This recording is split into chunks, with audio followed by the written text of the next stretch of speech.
Herkese merhaba, ben Enes. Bu videoda sizlere Lord Voldemort'tan bahsedeceğim. Tarihin en korkulan büyücülerinden biri olan ve daha sonraları Lord Voldemort olarak anılacak olan Tom Marvolo Riddle 31 Aralık 1926'da dünyaya gelmiştir. Babası Tom Riddle zengin bir Muggle, annesi Merop Gaunt ise bir cadıdır. Çocukluğunu bir Muggle yetimhanesinde geçiren Tom, 1938 yılında Hogwarts Cadılık ve Büyücülük Okulu'na başlamış ve Slytherin binasına seçilmiştir. 1926'nın yeni yıl arifesinde doğmuş olan Tom Marvolo Riddle, çocukluğunu Londra'da bir Muggle yetimhanesinde geçirmiştir. Safkan olan annesi Merop Gaunt'un soyu doğrudan Salazar Slytherin'e dayanmaktadır. Merop, oğlunun adını koyduktan kısa bir süre sonra ölmüştür. Tom Riddle Sr. Little Hangletton'da yaşayan varlıklı bir Muggle'dı. Merop Gaunt'un Tom Riddle Sr. üzerinde aşk iksiri kullanarak birlikteliklerini başlattığı tahmin ediliyor. Bir süre sonra Tom Riddle Sr. Merop Gaunt'u 5 parasız ve doğmamış çocuğu ile terk ediyor. Büyücülük yeteneklerinden tamamen bir haber, yetimhanede büyüyen Tom Riddle annesinin sirkte çalıştığını düşünerek büyüdü. Bir büyücü olduğunu ise yetimhaneye gelen Albus Dumbledore'dan öğrendi ve bu bilgiye çok da şaşırmadı. Yaşıtı büyücülerin aksine Tom Riddle sihrini istediği şekilde kontrol etmeye başlamıştı bile. Yetimhaneden diğer çocukları korkuttuğu yönünde şikayetler vardı. Billy Stubbs adlı çocuğun tavşanını kirişe asarak öldürmüş, Dennis Bishop ve Amy Benson adlı çocukları ise bir gezi sırasında mağaraya çekerek güçlerini göstermişti. Büyük travma yaşayan iki Muggle o andan sonra bir daha konuşamadı. Bir çatalağız olan Tom Riddle'ın daha çocukluk zamanında kurbanlarından ganimet toplama alışkanlığı olduğunu fark eden Albus Dumbledore, Riddle'ı sert bir dille uyarmış ve Hogwarts'a hırsızlığa müsamaha gösterilmeyeceğini açıkça belirtmiştir. Tom'un yeteneklerini suistimal etmesi Dumbledore'u alarma geçirmiş ve bu durum onu okuldayken yakın takibi almaya itmiştir. Dumbledore Riddle'a Hogwarts'ın büyü yeteneklerini kontrol etmesine yardımcı olacağını söylemiş ancak kurallara uymazsa okul tarafından değil, Sihir Bakanlığı tarafından cezalandırılacağının da altını çizmiştir. Dumbledore her ne kadar Riddle'a Diagon yoluna ve Peron 9-3 çeyreğe kadar eşlik etmek istese de Tom bu teklifi çabucak reddetmiş ve kendi başının çaresine bakabileceğini söylemiştir. Okulun kendisine ayırmış olduğu fon ile kendine elden düşme cübbe ve ders kitapları alan Tom, anka tüylü çekirdekli asasını ise Ollivander'dan almıştır. Ollivander, Tom'a çok güçlü bir asa aldığını söylemesiyle memnun olan Riddle, asasını Harry Potter ile karşı karşıya gelene kadar sıkıntısız bir şekilde kullanmıştır. 1938-1945 yılları arasında Hogwarts'ta eğitim gören Tom Riddle, Hogwarts'ı çok sevmesi ve benimsemesine rağmen yaz tatillerinde büyüdüğü Muggle yetimhanesine dönmek zorunda kalmıştır. Tom Riddle, dönemin biçim değiştirme profesörü olan Dumbledore hariç herkesten fakir ve yetim oluşu yüzünden bolca empati görmüştür. Tom'un doğal haline şahit olan tek kişi olan Dumbledore ise Tom'a her zaman şüpheyle yaklaşmış, karşılığında Tom ise Dumbledore'u hep hor görmüş, aynı zamanda da derinden korkmuştur. Ölüm yiyen organizasyonunun temelini Hogwarts'ta atan Tom, Slytherin'den dönem arkadaşlarını bir araya toplamış ve bir çete kurmuştur. Riddle her ne kadar başlarda onlarla arkadaş olduğunu iddia etse de onları arkadaştan daha çok kulları olarak görüyor ve bu şekilde davranıyordu. Soyu ile takıntılı olan Tom Riddle doyumsuz bir şekilde Slytherin'i araştırmaya başlıyor ve okuldaki 5. yılında Hogwarts'ın derinliklerindeki sırlar odasını ve içindeki basiliskten haberdar oluyor. Slytherin'in yaşayan tek varisi olarak Tom sırlar odasını açıyor. Amacı ise belli. Okulu sihir eğitimi görmeye değerli olmayanlardan arındırmak. 1943 yılında Basilisk, Hogwarts'taki birçok öğrenciye saldırdı. Basilisk'in son kurbanı kızlar tuvaletinde saldırıya uğrayan Myrtle Warren'dır. Basilisk'in sarı gözlerine bakan Myrtle'ın ölümüyle birlikte Hogwarts kapatılma noktasına gelir ancak yetimhaneye geri dönmek istemeyen Tom Riddle, dönemin müdürü Armand Dippet'a yaz tatillerinde okulda kalmak istediğini söyler. Okulun kapanmasını istemeyen Riddle, Rubeus Hagrid ve hayvanı Akromantula Aragog'u öğrencilere saldırmakla suçlar. Tom Riddle'a inanan Armand Dippet ise Hagrid'i okuldan atar ancak Albus Dumbledore'un önerisiyle onu okulda bekçi olarak tutmaya devam eder. Tom Riddle okulu Akromantula'dan kurtardığı için okula hizmetler özel ödülünü alır. Riddle'a güvenmeyen Dumbledore onu rahatsız edecek bir biçimde yakın takibe alır. Dumbledore ensesindeyken sırlar odasını tekrar açmanın güvenli olmayacağına kanaat getiren Tom Riddle bir günce yaratır. Burada Tom Riddle'ın amacı günce sayesinde bir gün atası Salazar Slytherin'in asil görevini bitirebilmekti. Geçmişini araştıran Riddle ilk başlarda babasının büyücü olma ihtimali üzerinde yoğunlaşmıştı. Annesinin onu doğururken ölmüş olması ona göre annesinin bir cadı olma ihtimalini ortadan kaldırıyordu. Babasının ismini okul müzesinde, eski sınıf başkanları listesinde ve büyücülük tarihinde arayan Riddle başarısız oldu ve babasının bir muggle, annesinin ise bir cadı olduğunu kabullendi. O günden sonra Tom Marvolo Riddle ismini kullanmayı bırakan Tom, kendine Lord Voldemort ismini vererek iğrendiği babasının ismini kullanmayı bıraktı. Voldemort 1943 yılında Gauntlar ile olan kan bağını doğrular ve onların yaşamakta olduğu Little Hangleton köyüne gider. Orada yaşamakta olan tek akrabası Morphin Gaunt'u bulur. Dayısı Morphin onu karşı malikanede oturan Muggle'a benzediğini söyler ve Voldemort'a annesi Merop ile babası Tom Riddle'ın hikayesini, Tom Riddle'ın annesini terk ettiğini anlatır. Voldemort babasının yaşadığı malikaneye gider, babasını, dedesini ve babaannesini öldüren laneti kullanarak öldürür. Dayısı Morphin'in hafızasını değiştiren Voldemort, cinayeti dayısının üstüne attı. Morphin Gaunt, Muggle'ların önünde büyü yapmak suçu ile ömür boyu Azkaban'da hapse mahkum edildi. Morphin'den aile yadigarı olan yüzüğü alan Voldemort, yüzüğü gururla takmaya başladı.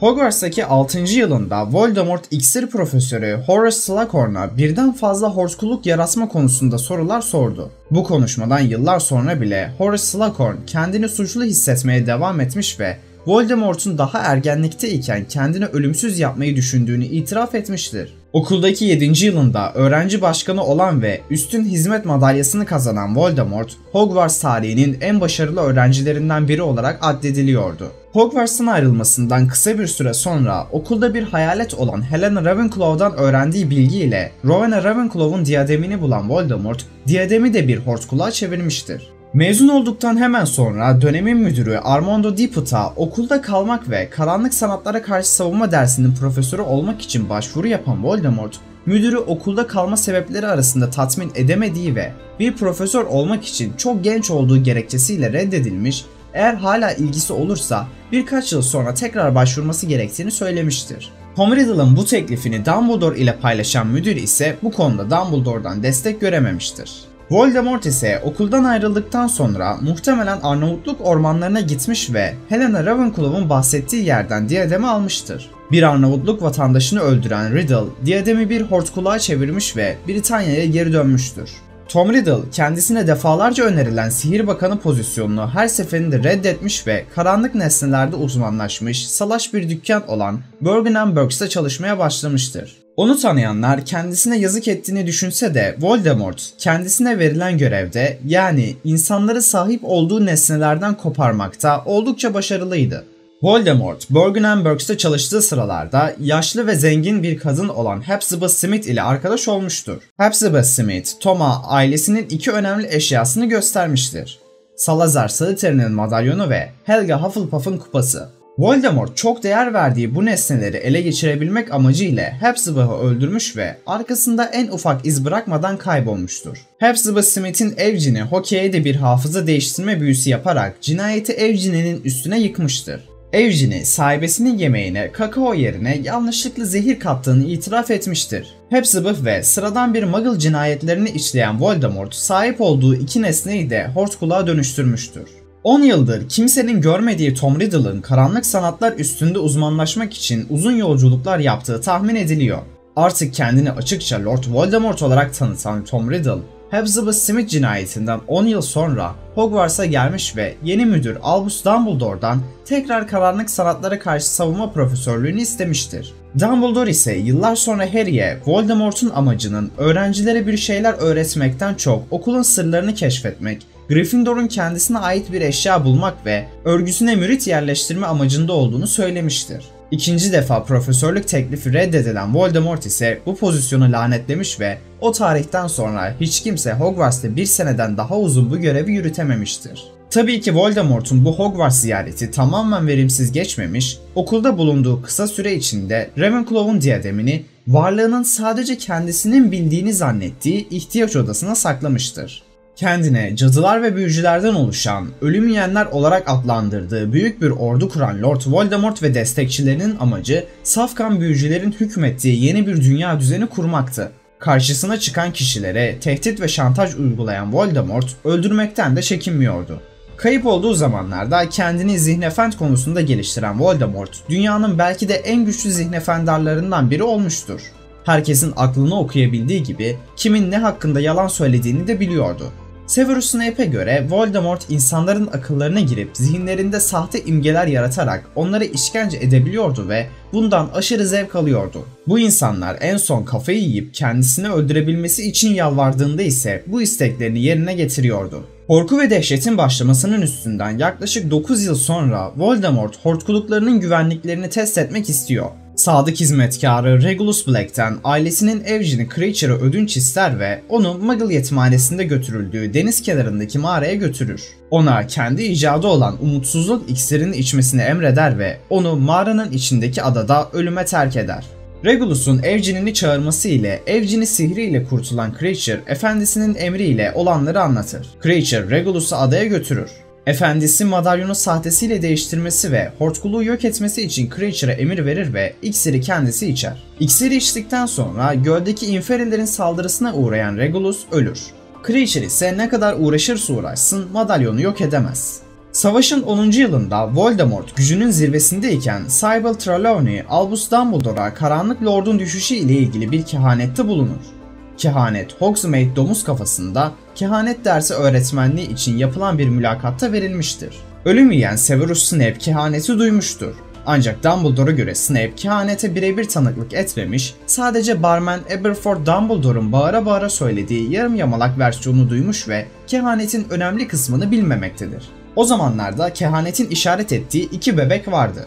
James ve Lily Potter'ın oğlu Harry ile Alice ve Frank Longbottom'un oğlu Neville. İki aile de Voldemort'a karşı 3'er kere mücadele vermişti. Kehanet kesin değildi ancak Voldemort'un Harry Potter'ı seçmesindeki en büyük etken muhtemelen onun da kendisi gibi melez olmasıydı. James ve Lily Potter'ı öldüren Voldemort, öldüren laneti Harry üstünde kullanmayı denediğinde lanet ters tepti ve ruhunu bedeninden ayırdı. Bunun sebebi ise çocuğunu korumak için fedakarlıkta bulunan Lily'nin eski bir sihri tetiklemesiydi. 11 uzun yılın ardından Lord Voldemort yenilmiş, 1. Büyücülük Savaşı sona ermişti. Lord Voldemort o gece farkında olmadan bir hortkuluk yarattı. Sihrin geri tepmesiyle ölmesi gerekiyordu ama hortkulukları onu bir nebze de olsa hayatta tutmayı başarmıştı. Bedeninden kalan ruhunun bir parçası yakındaki en yakın sığınağa yani Harry Potter'ın alnından içeri girdi ve bir yara izi bıraktı. Voldemort'tan geriye kalanlar ise kaçmayı başardı. Voldemort'un düşüşünden sonra ölüm yiyenler gündelik yaşamlarına geri döndüler. Birçoğu Imperius laneti altında olduğunu iddia etti ve Azkaban'dan uzak durmayı başardı.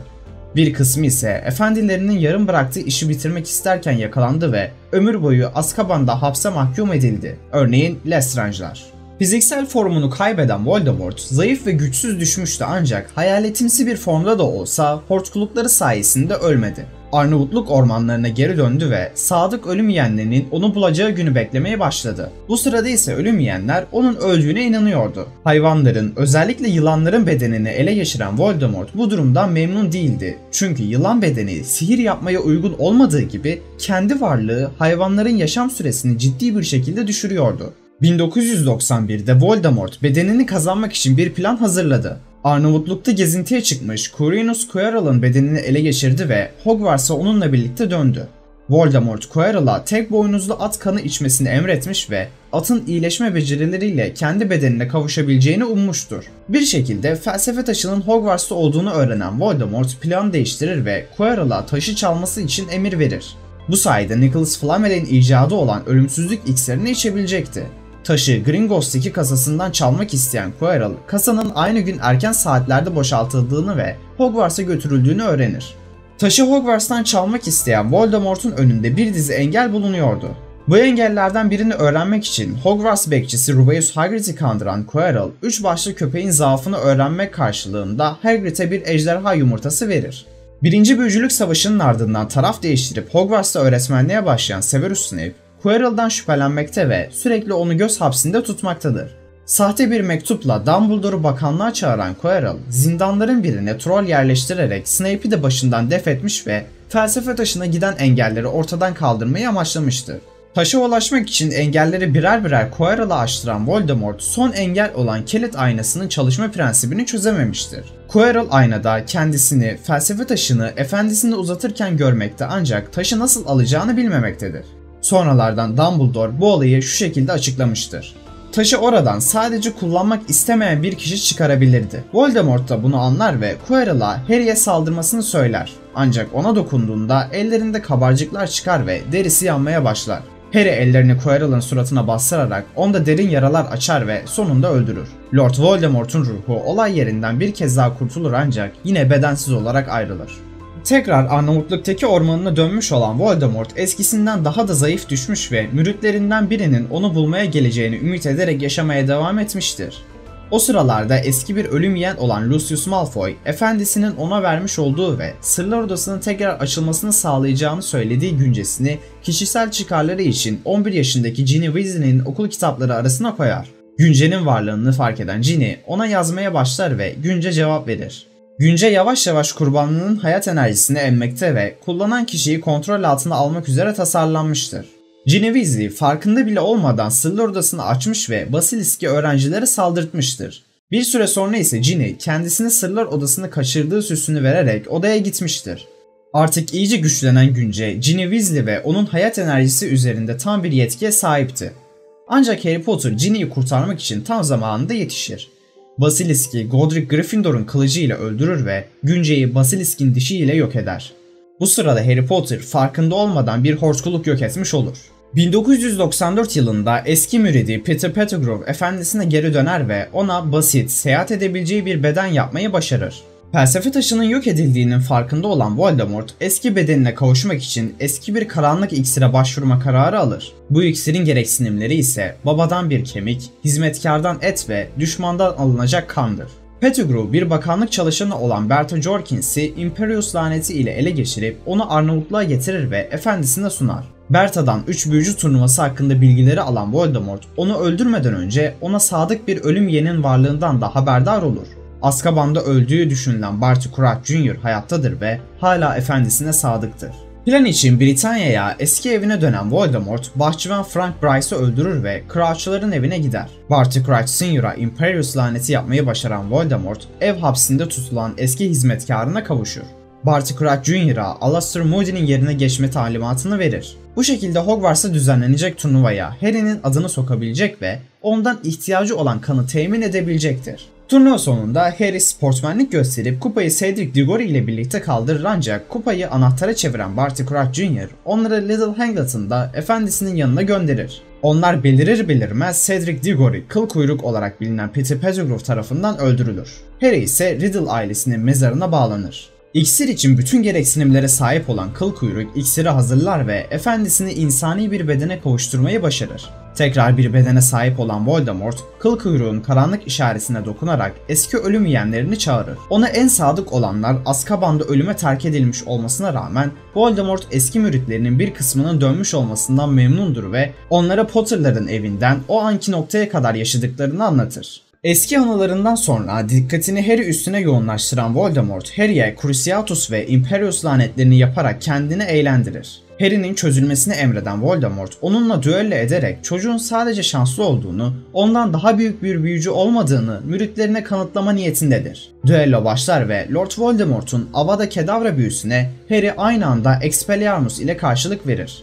İkiz çekirdeğe sahip iki asa Priori Incantatem evresine girerek kilitlenir. Voldemort'un asası ile öldürülmüş olan kişilerin imgeleri Voldemort'un asasından birer birer çıkmaya başlar. Önce Cedric Diggory'ye, sonra Frank Bryce, Bertha Jorkins, Lily ve James Potter. İmgeler Harry ile konuşarak onu cesaretlendirmiş ve Cedric kendi cesedinin babasına götürülmesini istemiştir. Asaların arasındaki bağ koptuktan sonra ufak bir avantaj sahibi olan Harry, Cedric'in cansız bedeni ile Hogwarts'a dönmeyi başarır. Eskisi kadar olmasa da tekrardan ölüm yiyenlerine kavuşan Voldemort, Barty Crouch Jr.'ı kaybetmiştir.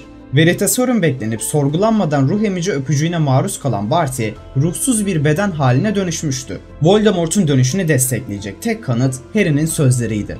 Bakanlık böyle bir şey olduğunu kabul etmek istemeyince Voldemort gizlilik içinde gücünü arttırmaya devam etti. Malfoy malikanesini genel merkez olarak kullanan Voldemort, Hogwarts'ta Muggle araştırmaları dersini veren Charity Burbage'i ele geçirmiş ve onu yılanı Nagini'ye yedirmiştir. Ayrıca asa yapımcısı Garrick Ollivander'ı da elinde tutan Voldemort, onu kendi asasının neden onu bir kez daha yüzüstü bıraktığı hakkında sorgulamak istiyordu. Ollivander, Voldemort'a Potter'la asalarının ikiz çekirdek taşıdığından bahsetmiş ve bu asaların birbirine karşı düzgün bir şekilde çalışmayacağını belirtmiştir. Bu bilgi Lord Voldemort'u mutlu etmiş, bir kez daha Potter'ın onu gizli güçleri ile yenmediğini, sadece şans eseri kurtulduğuna kendini inandırmıştır. Potter'a karşı kendi asasına güvenmeyen Voldemort, Lucius Malfoy'un asasına el koymuştur. Harry Potter'ın Private Drive 4 numaradan son kez ayrılacağı sırada onu ele geçirmek isteyen Voldemort, muhit çevresinde ölüm yiyenleri ile birlikte Potter ve yoldaşlık üyelerine karşı savaşmıştır. Güçlü seherbaz Alastor Moody'yi öldürmüş ancak Harry'ye hamle ettiğinde rakibinin asası garip bir şekilde tepki vererek ateşler saçmış, Lucius Malfoy'un asasını paramparça etmiştir. Voldemort tekrar hamle edemeden Harry bir kez daha kaçmıştır. Voldemort Malfoy malikanesine döndüğünde Ollivander'a işkence etmiş ve cevaplar aramıştır. Ollivander'ın olay hakkında hiçbir bilgisi olmadığını Zihnefendi ile teyit eden Lord Voldemort, ona efsanevi mürver asa hakkında bildiklerini anlatmasını emretmiştir. Kingsley Shacklebolt'un Patronus ile ilettiği mesajın kısa bir süre sonrasında bakanlık Lord Voldemort'un tam kontrolüne geçti. Imperius laneti altındaki Pius Tignos'ı Sihir Bakanı olarak atadı. Harry Potter birinci sakıncalı kişi ilan edildi ve üstüne büyük bir ödül kondu. Muggle doğumlu cadı ve büyücüleri sihir hırsızlığı ile suçlayan bakanlık, ailesinde büyücü olduğunu kanıtlayamayan herkesi Azkaban'a göndermeye başladı. Bakanlık ile birlikte Hogwarts'ı da kontrolü altına alan Voldemort, Severus Snape'i müdür, ölüm yiyenleri Amicus ve Alecto Carrow'u öğretmen olarak atadı. Voldemort kelimesine bir tabu laneti yapan Voldemort, bu sayede ismini yüksek sesle telaffuz eden herkesin yerini tespit etmeye başladı. Kendini açıkça göstermekten kaçınan Voldemort, belirsizliğin yarattığı korku ve kargaşa ile Britanya'yı yönetmeye devam etti. Britanya'daki işlerini ölüm yiyenlerine bırakan Voldemort, asa yapımcısı Gregorovich'i bulmak ve mürver asayı ondan almak için Almanya'ya gitti. Yoluna çıkan insanları birer birer öldürerek Gregorovich'in yerini tespit eden Voldemort, asasının ondan çalındığını ve hırsızın genç bir oğlan olduğu dışında hiçbir bilgiyi öğrenemeyince Gregorovich'i öldürdü. Harry ve Hermione'nin Godric's Hollow'da Lily ve James Potter'ın mezarını ziyaret ettiğini gören Nagini, efendisine haber verdi. Harry ve Hermione, Batilda'nın Gryffindor'un kılıcına sahip olma ihtimali üstünde duruyordu. Her şeyin bir tuzak olduğunu anlayan iki genç yine Voldemort'un elinden kurtulmuş olsalar da bu ziyaret sırasında Voldemort, Bathilda Bagshot'ın evinde Gregorovich'in zihninde gördüğü hırsızın resmini buldu. Hırsız 1940'larda Dumbledore tarafından bozguna uğratılmış olan Gellert Grindelwald'tu. Gellert Grindelwald'un tutulduğu hapishane olan Normangaard'a giden Voldemort, yaşlı büyücüden mürver asayı istedi. Ancak Gellert Grindelwald daha önce öldürdüğü büyücülerden farklı olarak ona denk sayılabilecek bir güçteydi. Çok iyi olduğu Zihnefendi bile sonuç vermeyince sinirlenip ölümü kucaklamaya hevesli Gellert Grindelwald'u öldürdü. Mürver asa hakkında hiçbir bilgi alamamış olsa da bağlantıyı kurmak zor olmadı. Grindelwald'u düelloda yenip hapse atan kişi Dumbledore'du ve asa mutlaka onda olmalıydı. Hogwarts arazisinde bulunmakta olan Dumbledore'un mezarına gitti ve cesedin ellerinde durmakta olan mürver asayı aldı. Mürver asayı ele geçirdikten sonra Voldemort, Gringotts'a girildiğini ve Lestrange'ın kasasının soyulduğu haberini öğrendi. Bu haberle panikleyen Voldemort, Potter'ın hortkuluklarını avladıklarına emin oldu. Bu duruma şaşırmıştı çünkü hortkuluklarından kimseye bahsetmemişti. Hortkulukların yerini düşünürken o sırada Potter'ın zihninde olduğunu fark etmedi ve Harry son hortkuluğun Hogwarts'ta olduğuna emin oldu. Hortkuluklarını kontrol edip hiçbirini yerinde bulamadığında öfkelenen Voldemort, insanlar, devler ve kurt adamlardan oluşan ordusunu Hogwarts'ın önüne yığdı ve Hogwarts Savaşı başladı. Savaşın ilk bölümünde aktif görev almayan Voldemort, mürver asanın niçin onun ellerinde düzgün çalışmadığının üstünde kafa yoruyordu. Asayı usulüne uygun bir şekilde kazanmadığını düşünüp Albus Dumbledore'u alt eden kişi olan Severus Snape'i öldürdü. Voldemort müritlerini geri çağırdı ve 1 saatlik ateşkes ilan etti. Voldemort her ne kadar bilmese de Harry bir hortkuluktu. Alnındaki yara izi 1981 yılındaki başarısızlığa uğramış lanetin izi. Harry yasak ormanda Voldemort'a teslim oldu ve öldüren lanete hedef oldu. Bu lanet sadece hortkuluğu yok ederken bir kez daha Harry Potter'ın hayatını almakta başarısız oldu. Harry yere düştü ve ölü taklidi yaptı. Voldemort biraz önce ne yaptığına emin olmamışçasına Narcissa Malfoy'dan Harry'nin bedenini incelemesini istedi. Narcissa, Harry'nin öldüğünü duyurdu ve ölüm yiyenler arasında sevinç gösterileri başladı. Herkesin cesedi görebilmesi için Hagrid'e Harry'yi taşıtan Voldemort, şatoya doğru yürümeye başladı. Narcissa'nın yalan söylemesindeki sebep şatoya girip oğlunu aramaktan başka bir şey değildi. Voldemort ordusu ile birlikte Hogwarts'a doğru ilerlerken Hagrid gözyaşları içinde Harry'yi taşıyordu. Voldemort'un teslim olmasını istediği Neville Longbottom, Voldemort'a meydan okuyup ona saldırmaya çalıştı. Ona basit bir beden kilitleme laneti yapan Voldemort ise Neville'ın taktığı seçmen şapkayı yaktı ve Hogwarts'ta artık seçim olmayacağını belirterek herkesin Slytherin binasına gideceğini belirtti. Tam bunları söylerken Neville seçmen şapkadan Godric Gryffindor'un kılıcını çekerek Voldemort'un yılanı Nagini'nin başını kesti. Son hortkulluğunu kaybeden Voldemort sinirle Neville'ı öldüren lanet savursa da lanet görünmezlik pelerini içindeki Harry'nin yaptığı kalkan büyüsü ile hedefini bulmadı. Hogwarts Savaşı'nın ikinci yarısında Voldemort bizzat savaşa katıldı. Büyük salonda Horace Slughorn, Minerva McGonagall ve Kingsley Shacklebolt ile aynı anda düello ediyordu. Bu sırada Molly Weasley, Voldemort'un en yetenekli yardımcısı Bellatrix Lestrange'i öldürdüğünde Voldemort asasını Molly Weasley'e doğrulttu. Bu sırada görünmezlik pelerinini çıkaran Harry yaptığı kalkan büyüsü ile Molly Weasley'nin hayatını kurtardı ve canlı bir şekilde Voldemort'un karşısında durdu. İki yetenekli büyücü büyük salonda karşı karşıya geliyordu. Yüz yüze gelmelerinde Harry, Voldemort'a diğerlerini korumak için kendini feda ettiğinden bahsetti. Tıpkı annesinin ona yapmış olduğu büyü gibi o da salondaki herkesi korumak için ölümü göze almıştı. Bunları umursamayan Voldemort, mürüvver asayı ve onu nasıl Dumbledore'dan almış olduğundan bahsetti ancak Dumbledore'u gerçek anlamda mağlup edebilmiş tek kişi Draco Malfoy'du ve Harry onu haftalar öncesinden yenmiş, mürüvver asanın yeni sahibi olmuştu. Voldemort'un asasından Avada Kedavra çıkarken Harry onunla özdeşleşmiş olan Expelliarmus'u kullandı. Bu düello sırasında Voldemort'un yapmış olduğu Avada Kedavra ona geri sekti ve Voldemort'un sonu oldu. Videomuzun sonuna geldik. İzlediğiniz için teşekkürler. Videoyu beğenmeyi, kanala abone olmayı ve Instagram'dan takip etmeyi unutmayın. Görüşmek üzere, hoşça kalın.